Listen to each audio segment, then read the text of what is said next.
আজকের ভিডিওতে যারা মহার্ঘ ভাতা দাবি করেছেন এবং নবম বৈষম্যমুক্ত পে স্কেল দাবি করেছেন তাদের জন্য খুবই গুরুত্বপূর্ণ ভিডিওটি মনোযোগ সহকারে প্রথম থেকে শেষ পর্যন্ত দেখবেন এবং কথাগুলো শোনার চেষ্টা করবেন। আমরা মহার্ঘ ভাতা সংক্রান্ত লেটেস্ট কিছু আপডেট তথ্য এবং কিছু যুক্তি খণ্ডন করব আজকের এই ভিডিওটির, তাই প্রত্যেকের জন্য কিন্তু ভিডিওটি খুবই গুরুত্বপূর্ণ।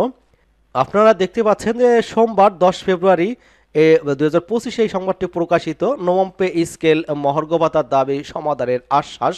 50% মহার্ঘ ভাতা এবং নবম পে স্কেল বাস্তবায়ন সহ 7 দফার দাবিতে কিন্তু আন্দোলনরত সরকারি চাকরিজীবী ঐক্য পরিষদের নেতাদের দাবি দ্রুত সময়ের মধ্যে সমাধানের আশ্বাস দেওয়া হয়েছে। গতকাল 15 সদস্য একটি প্রতিনিধি দল প্রধান উপদেষ্টার কাছে স্মারকলিপি দিতে যান। তখন প্রধান উপদেষ্টা ব্যস্ত থাকায় তার সহকারী একান্ত সচিব সাব্বির আহমেদ তাদের এই আশ্বাস দেন। ঐক্য পরিষদের নেতাদের সাব্বির আহমেদ বলেন, আপনাদের অনেক দুঃখ কষ্ট আছে, সেগুলো আমি দেখছি। সেগুলোর মধ্যে অগ্রাধিকার দাবিগুলো দ্রুত সময়ে সমাধানের জন্য সংশ্লিষ্ট কর্তৃপক্ষের কাছে পাঠিয়ে দেব। প্রধান উপদেষ্টার এপিএস সাব্বির আহমেদ গণমাধ্যমকে বলেছেন যে 11 থেকে 20তম গ্রেডের কর্মকর্তা কর্মচারীদের একটি প্রতিনিধি দল প্রধান উপদেষ্টার কাছে স্মারকলিপি দিতে গিয়েছিলেন। তিনি রাষ্ট্রীয় কাজে ব্যস্ত থাকায় আমি তাদের সঙ্গে কথা বলে তাদের দাবি দেওয়া দ্রুত সময়ের মধ্যে সমাধান করতে সংশ্লিষ্ট মন্ত্রণালয়ের কাছে পাঠিয়ে দিয়েছে এবং প্রধান উপদেষ্টা তাদের দাবির বিষয়ে কনসার্ন আশা করছে দ্রুত সময়ের মধ্যে সমাধান হবে। এবং বাংলাদেশ সরকারি কর্মচারী উন্নয়ন পরিষদের সাধারণ সম্পাদক এবং ঐক্য পরিষদের সমন্বয়ক আসাদুল ইসলাম বলেছেন, 2015 সালে সর্বশেষ যে পে স্কেল দেওয়া হয়েছিল প্রতি 4 বছর পর পর যে পে স্কেল দেওয়ার কথা থাকলো সেটা কিন্তু আর হয়নি। এখানে যেটা বলা হচ্ছে যে নবম পে স্কেল সহ 7 দফার দাবি করেছেন সরকারি চাকরিজীবী ফোরাম।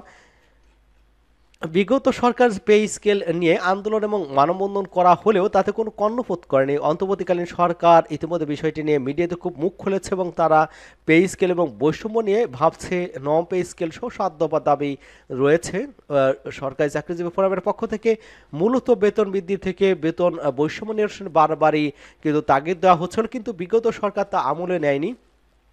সর্বনিম্ন বেতন গ্রেড 20তম গ্রেডের মূল বেতন 8,250 টাকা, 20তম গ্রেডের বেতন ভাতা সব মিলে কিন্তু 14,450 টাকা দিয়ে মাসে 6 সদস্যের পরিবারের যোগান দেওয়া খুবই কষ্টকর। এতে কিন্তু কর্মচারীগণ সংসার চালাতে দারুণভাবে কিন্তু হিমশিম খেচ্ছেন এবং ঋণের বোঝা কিন্তু তাদের বাড়িয়ে চলছে। একই বাজারে দ্রব্যাদি ক্রয় করে সবার জন্য দ্রব্যপণ্যের মূল্যের দাম কিন্তু সমান, বেতন এত বৈষম্য থাকবে কেন?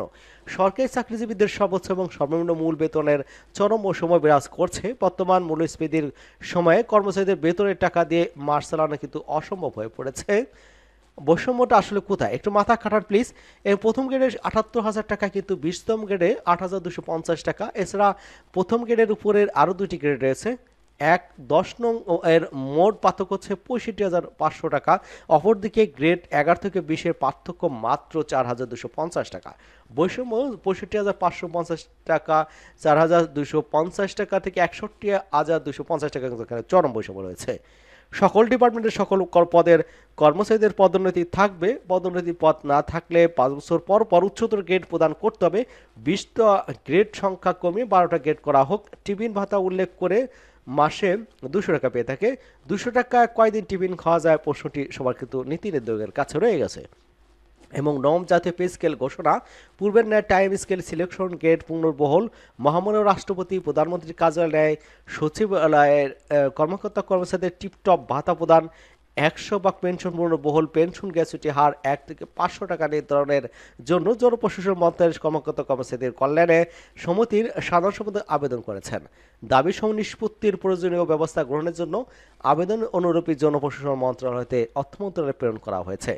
নতুন চাকরি যে কেউ কেউ চাকরি ছেড়ে দিচ্ছে, কারণ যে নিচের গ্রেডে 11 থেকে 20 গ্রেডে চাকরি করে সংসার চালাতে পারছে না। বর্তমান বাজারের সাথে সঙ্গতি রেখে বেতন ভাতাতে প্রদান করা না হলে কিন্তু অনেক সরকারি চাকরি অনাদ্যহারের থাকবে, আবার কেউ কেউ আত্মহনের পথও বেছে নেবে। এমত অবস্থায় সরকার বর্তমান পরিস্থিতি কিন্তু বিবেচনা নিয়ে জাতীয় পে স্কেল ঘোষণার ইঙ্গিত দিয়েছে। সম্প্রতি প্রেস কার্যালয়ে মানববন্ধন হয়ে গেল এবং ইতিমধ্যে কিন্তু প্রেস সচিব উপসচিব